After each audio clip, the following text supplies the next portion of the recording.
자, 이번 시간은 14.7 촉매입니다. 촉매에는 이제 여러 가지 중요한 내용들이 많이 있지만은 우리가 뭘 중점적으로 볼 거냐면요. 모든 촉매들이 가지는 어떤 공통적인 특징이 있습니다. 본질적인 특징이죠. 그거에 대해서 살펴보고, 그 다음에 이런 여러 가지 촉매들 중에서 가장 중요한 게 뭐가 있습니까? 바로 효소죠, 효소. 그래서 이제 효소가 어떠한 반응 속도론적인 그 측면을 가지고 있는지, 효소 반응 속도론 또는 엔자임 키네틱스라고 하죠. 그거에 대해서 자세하게 살펴보겠습니다. 자, 촉매는요, 여러 가지 이제 분류 기준에 따라서 여러 가지로 분류가 됩니다. 예를 들면 뭐 균일 촉매, 불균일 촉매, 그 다음에 뭐 무기 촉매, 유기 촉매 이렇게 나뉠 수가 있어요. 균일 촉매라는 것은 뭐냐면은 반응물과 그 촉매가 같은 상에 있는 걸 얘기를 합니다. 예를 들면은 반응물과 촉매가 같이 액체에 녹아 있다, 같이 용액으로 녹아 있다. 그러면은 걔는 균일 촉매죠. 불균일 촉매는요, 일반적으로 반응물은 이제 기체나 액체가 되고 촉매는 금속 표면이 됩니다. 금속 표면. 특히 전이금속 표면. 예. 왜냐면 전이금속은 보통 비어있는 d 오비탈을 가지고 있죠. 그래서 그 오비탈을 이용해 가지고 여러 가지 뭐 흡착 작용이나 산화환원 작용을 할 수가 있어요. 그래서 촉매로다가 작용을 하게 되는 경우가 많고, 뭐 예를 들면은 철이라든가 백금, 팔라듐, 뭐 그죠? 여러 가지 이런 전이금속이 이제 실제로 쓰이는 경우가 많이 있습니다. 자, 그 다음에 이제 무기 촉매라는 것은 뭐 조금 아까 말씀드렸듯이 그냥 금속 촉매 같은 경우를 얘기하는 경우가 많고요. 유기 촉매라는 것은 뭡니까? 유기물로 되어 있는 촉매죠. 예, 유기 촉매 중에서 가장 중요한 게 뭐니 뭐니 해도 바로 효소죠. 효소. 예, 효소라는 것은 이제 단백질로 되어 있는 촉매고 엄청나게 다양한 기능을 하고 아주 중요한, 생체적으로 아주 중요한 기능을 하는 그런 촉매입니다. 자, 그래서 이렇게 여러 가지 종류의 촉매가 있는데 얘네들이 가지는 어떤 본질적인 특징이 있습니다. 뭐냐면은 이제 여러 가지가 있는데, 첫 번째, 모든 촉매는요, 어떤 방식으로 반응 속도를 빠르게 합니까? 그죠? 활성화 에너지를 낮추는 거예요. 모든 촉매는 활성화 에너지를 낮춤으로써 얘가 낮아지면 어떻게 됩니까? 속도 상수 K가 커지죠. 예. 속도 상수가 당연히 커지면 속도가 커지죠. 예. 이제 물론 촉매는 정촉매, 부촉매 이런 것들도 있습니다. 그래서 정촉매는 이제 우리가 지금 얘기하듯이 활성 에너지를 낮춰주는 거고, 부촉매는 오히려 활성 에너지를 높여주는 애들이 있어요. 근데 지금 촉매라는 것은 이제 전부 정촉매만 간주하기로 하겠습니다. 자, 요 관계는 어디에서 드러나나요? 아레니우스식에서 나타나죠. 그래서 속도 상수 K는요, A 곱하기 2의 마이너스 RT분의 2A 이렇게 쓸 수가 있었잖아요. 그래서 여기도 이제 나타나 있듯이 활성화 에너지가 작아지면은 K는 커집니다. 예. 이제 물론 효소나 촉매 종류에 따라서 요 자진율 A에 영향을 주는 애들도 있어요. 근데 그거는 별로 중요하지가 않기 때문에 우리는 이제 신경 쓰지 않기로 하고요. 모든 촉매는 활성화 에너지를 낮춤으로써 반응 속도를 빠르게 한다. 예, 이게 가장 중요한 특징입니다. 자, 반응 속도를 빠르게 하는데 이제 여기에 그 그래프가 나와 있죠. 촉매가 없을 때는 어때요? 활성 에너지가 이만큼이죠. 근데 촉매가 있으면 어떻게 됩니까? 이렇게 큰 언덕 하나가 높이가 작은 언덕 두 개로 나뉘었죠. 그래서 일반적으로 촉매가 들어가게 되면은 서로, 그러니까 그 전과는 다른 메커니즘으로 반응이 일어납니다. 예. 그래서 이렇게 일반적으로 언덕이 작은 언덕이 여러 개가 생겨요. 어쨌든 결과적으로는 언덕의 높이가 낮아졌기 때문에 반응 속도가 빨라집니다. 자, 근데 반응 속도가 빨라지는데 정반응의 속도도 빨라지지만요, 당연히 이 활성 에너지는 역반응에 대한 활성 에너지도 지금 작아졌죠. 예. 정반응과 역반응을 동시에 빠르게 합니다. 촉매는 정반응만 빠르게 하는 게 아니에요. 정반응과 역반응을 동시에 똑같이 빠르게 합니다. 정반응을 2배 빠르게 했다. 역반응도 똑같이 2배가 빨라집니다. 예. 자, 그 다음에 이제 당연히 거기서 나오는 결론이긴 하지만 여기서 뭐 활성 에너지가 낮아졌다고 하더라도 절대로 변하지 않는 값이 뭐가 있나요? 바로 반응물과 생성물 사이의 요 에너지 차이죠. 예, 요거는 얘랑 전혀 상관이 없습니다. 자, 요거는 여러 가지 이제 상황에 따라서 델타 G나 아니면은 델타 H 아니면 뭐 델타 E로 표현되는 경우가 있는데 얘네들은 전부 속도랑은 무관하고요. 평형상수 K에만 영향을 줍니다. 예, 평형상수에만 영향을 줘요. 자, 활성화 에너지가 작아져도 이 에너지 값은 변함이 없고 역시 K 값도 변함이 없는 겁니다. 자, 어때요? 정반응과 역반응이 둘 다 빨라지기 때문에 평형의 위치도 절대로 변하지 않고 평형상수 K도 절대로 변하지 않습니다. 얘는 대문자 K, 평형상수 K고요. 얘는 소문자 K, 속도상수 K입니다. 자, 그 다음에 이제 세 번째 특징은 뭐냐면은 촉매는요, 메커니즘에는 표현이 됩니다.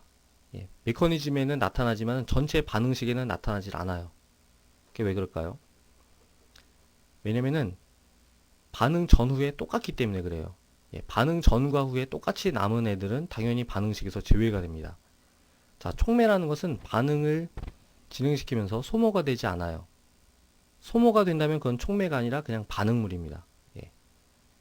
모든 촉매는요, 반응 전후에 똑같이 남아가지고 다시 재사용될 수가 있어야 됩니다. 그래서 이제 반응 후에도 그대로 남아야지 이걸 촉매라고 합니다. 자, 그래서 이제 이런 여러 가지 공통적인 특징이 있죠. 자, 근데 가장 중요한 촉매가 뭐라고 했어요? 바로 효소라고 그랬죠. 그래서 이제 효소에 대해서 좀 더 자세하게 알아볼 건데요.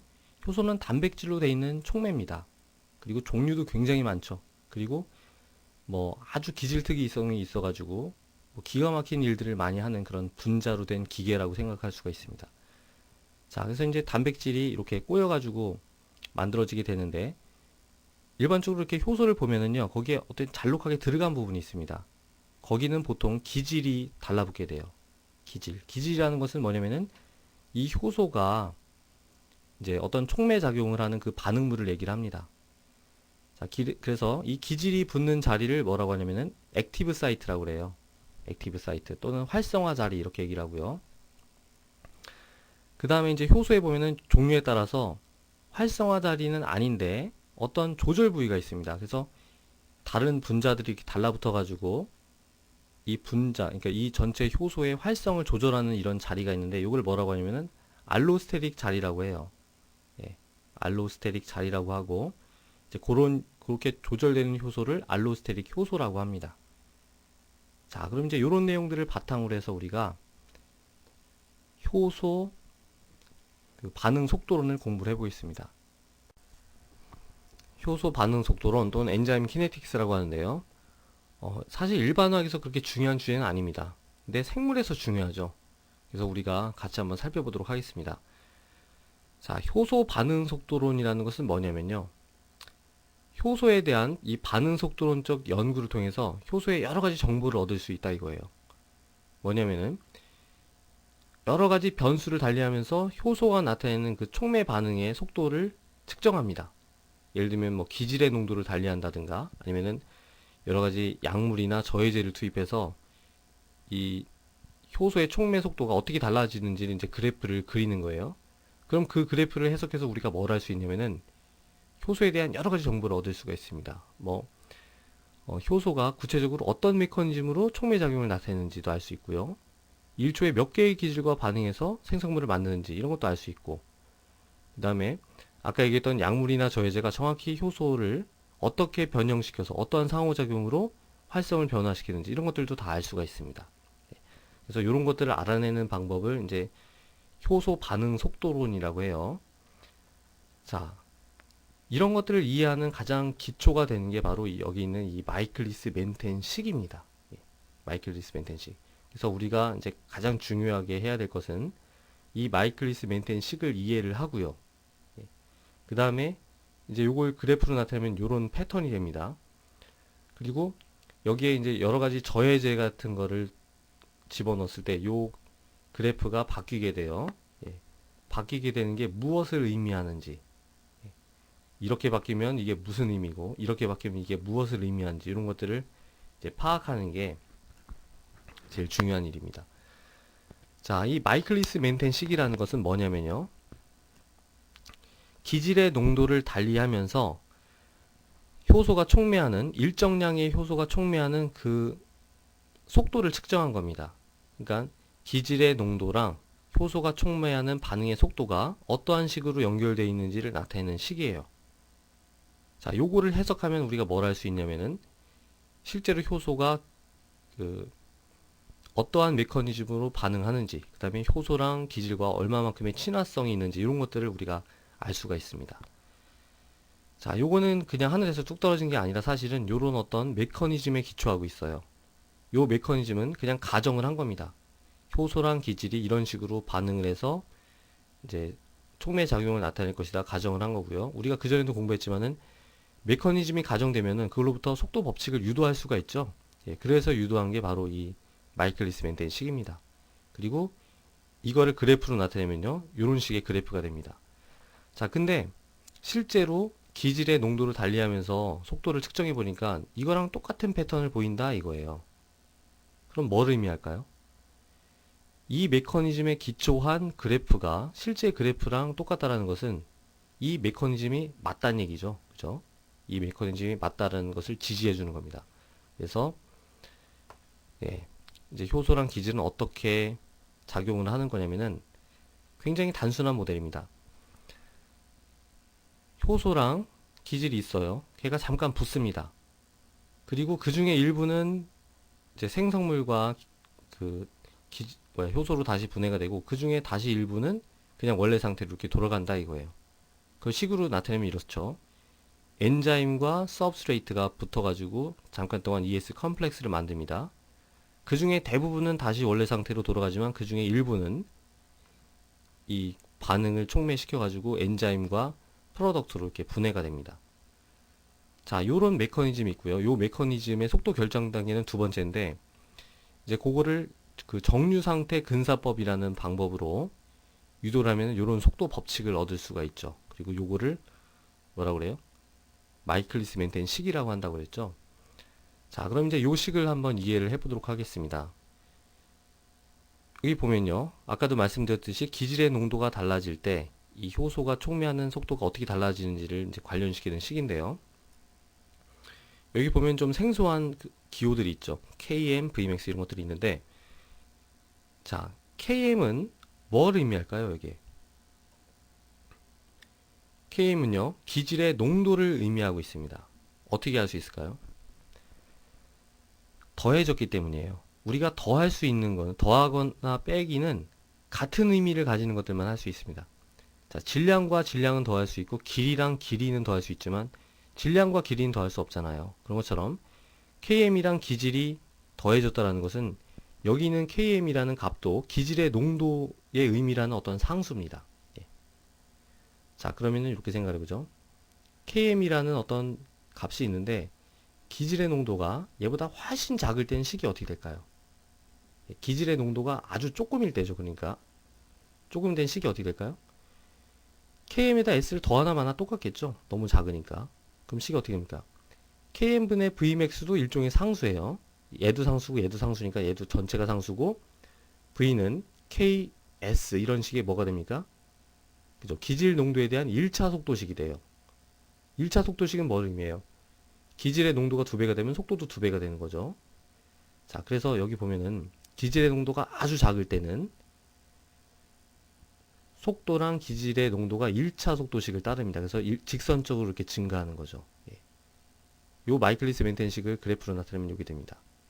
자, 그래서 요 부분에 대한 이 곡선에서 요 부분을 우리가 이 식으로부터 이제 이해를 할 수가 있었고요. 자, 이제 반대로 기질의 농도가 KM이라는 어떤 값보다 훨씬 크면 어떤 일이 일어날까요? 식이 어떻게 변할까요? 얘가 이제 기질의 농도가 훨씬 큰 거니까 이번엔 KM을 더하나 마나 똑같습니다. 무시할 수 있죠. 그럼 어떻게 돼요? 여기는 S랑 S를 우리가 약분시켜 버릴 수 있죠. 그럼 뭐가 됩니까? V는 Vmax가 되죠. 예. 자, Vmax라는 건 여기 어디 나타날까요? 그죠? 기질의 농도가 아주 클 때, K보다 아주 클 때 이렇게 됐다는 것은 이건 S에 대해서 0차 속도식이죠. 기질의 농도랑 무관하고 항상 속도는 일정합니다. 그러니까 기질의 농도가 엄청 클 때 도달하는 이 최대 속도, 이거를 Vmax라고 합니다. 자, Vmax는 모든 효소가 다 죽으라고 일을 하고 있는 거예요. 얘를 이 효소가 포화됐다고 얘기를 합니다. 이렇게 포화되기 때문에 아무리 더 기지를 넣어줘도 더 이상 속도가 증가하지를 않는 거죠. 자, 그럼 이제 제일 중요한 거 바로 KM의 의미인데요. 이 식을 통해서 기질의 농도랑 KM의 농도가 똑같다고 가정을 해보죠. KM이 똑같아요. 그럼 어떻게 이 식이 되나요? 얘를 그럼 이제 S로 이렇게 바꿀 수가 있죠. 그러면은 S 더하기 S분의 S니까 2S분의 S가 되고 결국은 V는 2분의 1 Vmax가 이렇게 됩니다. 자, 무슨 뜻인가요? 기질의 농도가 KM이라는 값이 되면은 그때 속도는 최대 속도의 절반이 된다 이겁니다. 자, KM이라는 것은 최대 속도의 절반에 도달하기 위해 필요한 기질의 농도의 의미를 갖는 거예요. 이 그래프에서는 KM이 뭔가요? 그쵸? Vmax의 절반인 2분의 1 Vmax에 도달하기 위해 필요한 기질의 농도. 바로 요 값이 KM이 됩니다. 그죠? 그래서 전체적으로 이제 이 식이 그래프로 표현되면은 이런 식의 곡선이 되는 거예요. 이렇게.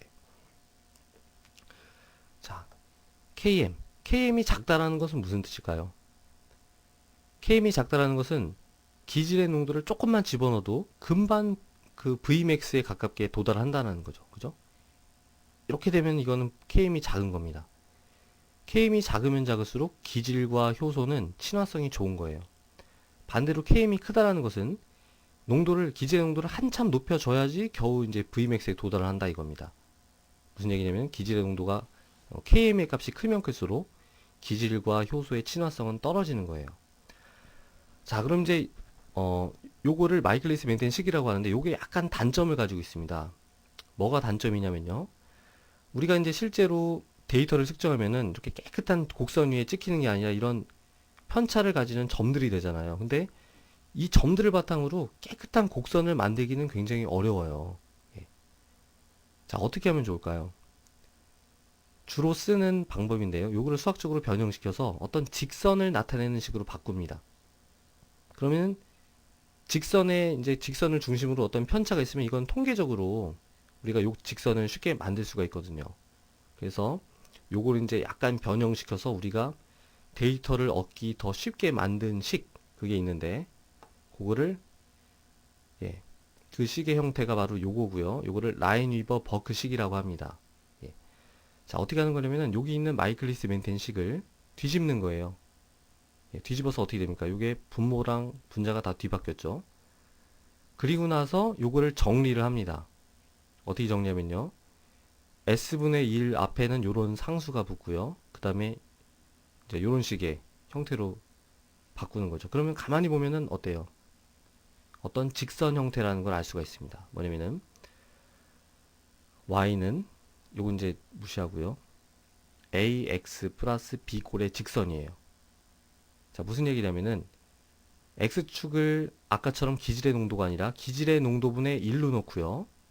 y축을 v가 아니라 v0분의 1로 놓습니다.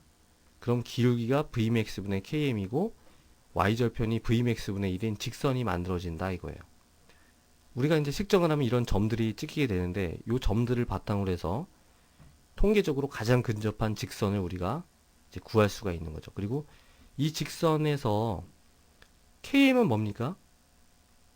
바로 이 x절편이 마이너스 km분의 1의 의미를 가지게 돼요. 그죠? 그 다음에 y절편은 vmax분의 1이 되고요. 이 직선의 기울기가 vmax분의 km이 됩니다.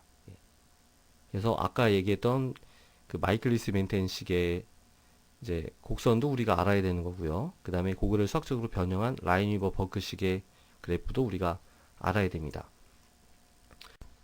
자, 또 중요한 거는요. 이런 그 마이클리스 멘텐 식에 의한 곡선과 라인위버 버크 식에 의한 직선이 있는데요. 효소에 저해제가 들어오는 겁니다. 저해제가 들어왔을 때 이 곡선이나 이 직선의 패턴이 어떻게 바뀌는지 그걸 이해하는 게 되게 중요합니다. 자, 저해제는 이제 두 가지 종류가 있는데요. 효소가 이렇게 있습니다. 어떤 종류의 저해제가 있냐면 여기 기질이 있을 때 이 활성화 자리를 두고선요. 기질과 경쟁하는 요 S'이라고 하는 요런 경쟁자가 있어요. 예. S랑 비슷하게 생겨가지고 이 활성화 자리를 두고선 얘랑 서로 경쟁을 합니다. 얘를 경쟁적 저해제라고 해요. 예, 경쟁적 저해제라고 하고 얘랑은 달리 여기 있는 알로스테릭 자리 있다고 그랬죠. 예, 알로스테릭 자리에 달라붙어 가지고 효소의 활성을 떨어뜨리는 거 이거를 비경쟁적 저해제라고 합니다. 자, 경쟁적 저해제냐 비경쟁적 저해제냐에 따라서 이 곡선의 패턴이 달라지게 돼요. 예, 그걸 이해하는 게 중요합니다. 자, 경쟁적 저해제가 오면 어떻게 될까요? 경쟁적 저해제가 오면은 S랑 기질과 효소가 달라붙는데 자꾸 방해를 하는 거잖아요. 방해를 하는데 기질의 농도를 계속 높이면 어떻게 될까요? 그러면은 이 경쟁적 저해제의 효과를 우리가 없앨 수가 있죠. 왜냐면은 얘는 양이 정해져 있는데 기질의 농도가 무지하게 많으면은 실질적으로 효소랑 이 경쟁적 저해제랑 만날 확률은 점점점 줄어드는 거잖아요. 예, 그죠? 자, 그게 어떤 식으로 그래프에 나타날까요? 이 경쟁적 저해제가 있음으로 해서 방해가 되기 때문에 기질과 그 효소의 친화도는 약간 떨어지지만 기질의 농도를 굉장히 증가시키면은 원래 최대 속도에 도달할 수 있다. 어떻게 될까요? 그죠? 곡선의 패턴이 이런 식으로 됩니다. 이런 식으로. 예. 조금 더 너무 길게 그렸나요? 이런 식으로 됩니다. 자, 어때요? Km은 커졌나요? 작아졌나요? Km은 커졌습니다. Km이라는 것은 Vmax의 2분의 1의 속도에 도달하기 위해 필요한 기질의 농도라고 했잖아요. 여기서는 바로 요겁니다. Km이 1로 커졌어요. Km이 커졌다는 것은 기질과 효소 사이의 친화도가 떨어졌다는 얘기죠. 왜냐면 얘가 자꾸 방해를 놔가지고. 하지만 기질의 농도가 굉장히 증가하면은 Vmax에 도달할 수가 있습니다. 왜냐면은 이제 얘가 많으면은 얘가 있으나 없으나 만날 확률이 없으니까는 도달할 수가 있어요. 그래서 경쟁적 저해제에 의해서 원래 곡선이 이런 식으로 예, 이동할 수가 있습니다. 경쟁적 저해제. 자, 그럼 이제 비경쟁적 저해제는 어떻게 될까요? 비경쟁적 저해제라는 것은 얘가 만약에 달라붙으면은 이 효소는 그냥 일을 안 한다 이렇게 생각을 해도 됩니다. 예. 자, 그럼 어떻게 됩니까? 효소의 양 자체가 줄어드는 거죠. 그러면은 기질의 농도를 아무리 증가시킨다고 해도 Vmax에는 도달할 수 없어요. 하지만 비경쟁적 저해제가 달라붙지 않은 멀쩡한 효소는 정상적으로 일을 하는 거죠. 자, 그럼 곡선이 어떻게 되냐면은 이번에는 Km이 변하지 않아요. 예. 왜냐면 남아있는 효소는 정상이니까. 하지만 Vmax에는 도달을 못합니다. 왜냐면 효소 자체가 효소의 일부분은 일을 못하니까. 그래서 어떻게 되냐면요. 예. Km은 일정한데 Vmax가 줄어드는 식으로 이렇게 예, 뭐 이런 식으로 변합니다. 여기서 Km이 어떻게 되나요? 좀 그리기 약간 어려운데 예. Vmax는 분명히 줄어들었죠. 그리고 Km은 거의 이제 지금 요게 Vmax인데 그거의 절반에 해당되는 그 기질의 농도니까 뭐 비슷하게 이렇게 그릴 수가 있습니다. 예. 그래서 비경쟁적 저해제는 이런 식으로 Vmax는 줄이지만 Km은 일정하고 경쟁적 저해제는 Vmax는 일정하고 Km이 늘어나게 됩니다. 자, 그럼 똑같은 상황이 이 라인위버 버크식 직선에서는 어떻게 나타나느냐? 경쟁적 저해제는요. 우리가 Vmax는 일정하다고 그랬죠. 그러니까 Y절편은 똑같은데 Km이 커집니다. 자, Km이 커지면 어떻게 됩니까? Km분의 1은 작아지죠. 그래서 이런 식으로 됩니다. 이런 식으로.